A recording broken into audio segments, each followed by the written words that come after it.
Class 4 के विज्ञान का ये दूसरा वीडियो। सभी जीवित प्राणियों के लिए ऑक्सीजन आवश्यक है। ऑक्सीजन बच्चों जो हम सांस लेते हैं तो उसके लिए ऑक्सीजन बहुत ही आवश्यक है। वे श्वास लेते समय ऑक्सीजन ग्रहण करते हैं। सभी जीव जंतु जो है, सभी प्राणी हैं, वो श्वास लेते समय ऑक्सीजन ग्रहण करते हैं।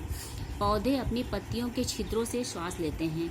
पौधों के जो पत्तियां होती हैं, उनके छेद रहते हैं, वो उससे सांस लेते हैं। जंतु जो हैं फेफड़ों, गलफड़ों या शरीर के सूक्ष्म छिद्रों से सांस लेते हैं।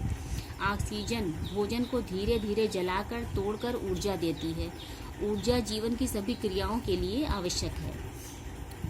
ऊंचे पहाड़ों पर वायु पतली होने से सांस लेने में कठिनाई होती है। जो ऊंचे ऊंचे पहाड़ बच्चों होते हैं, अगर हम वहां पर जाएंगे ऊंची पहाड़ी पर, तो हमको सांस लेने में कठिनाई होगी, क्योंकि वहां पर जो वायु है बहुत ही पतली होती है। इसलिए आपने देखा होगा कि जो वहां पर चढ़ते हैं वो लोग ऑक्सीजन वगैरह लिए होते हैं।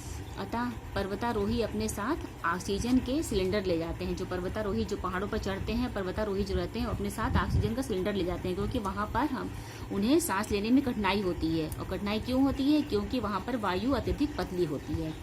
समुद्र की गहराई में जाते समय गोताखोर भी अपने साथ ऑक्सीजन के सिलेंडर ले जाते हैं, क्योंकि वहां वायु नहीं है, ऑक्सीजन नहीं है।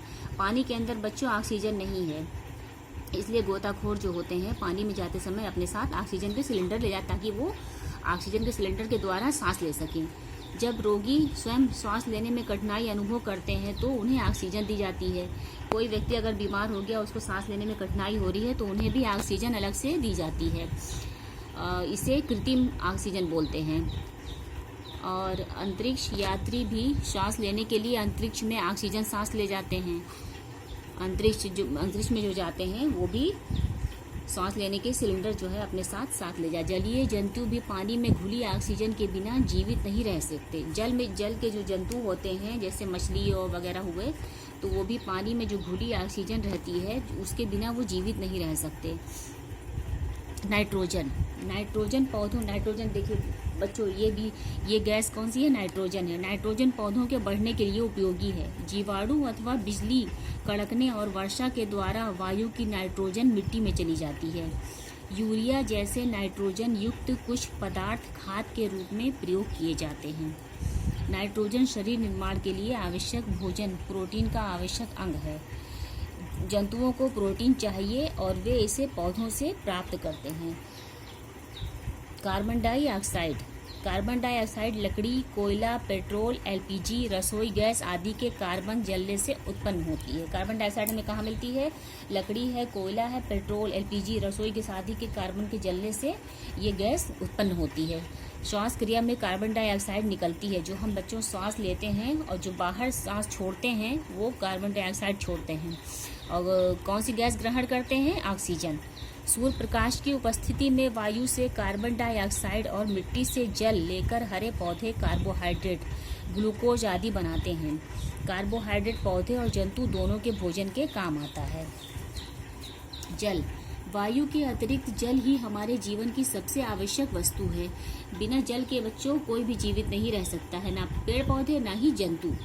जल सभी जीवित शरीरों का एक आवश्यक अंग है। सभी जंतुओं और पौधों में अत्यधिक मात्रा में जल होता है। जंतुओं और पौधों की अधिकतर जीवन क्रियाएं जल के माध्यम से ही होती हैं। अतः पौधे और जंतु जल के बिना जीवित नहीं रह सकते। ना ही जीव जीवित रह सकते हैं, ना ही जंतु। जीव जंतु और पेड़ पौधे कोई भी जीवित जल के बिना जीवित नहीं रह सकता है। जल से ही बादल बनते हैं, वर्षा होती है और मौसम बदलते हैं। जल बीजों के अंकुरण और पौधों के बढ़ने के लिए आवश्यक है।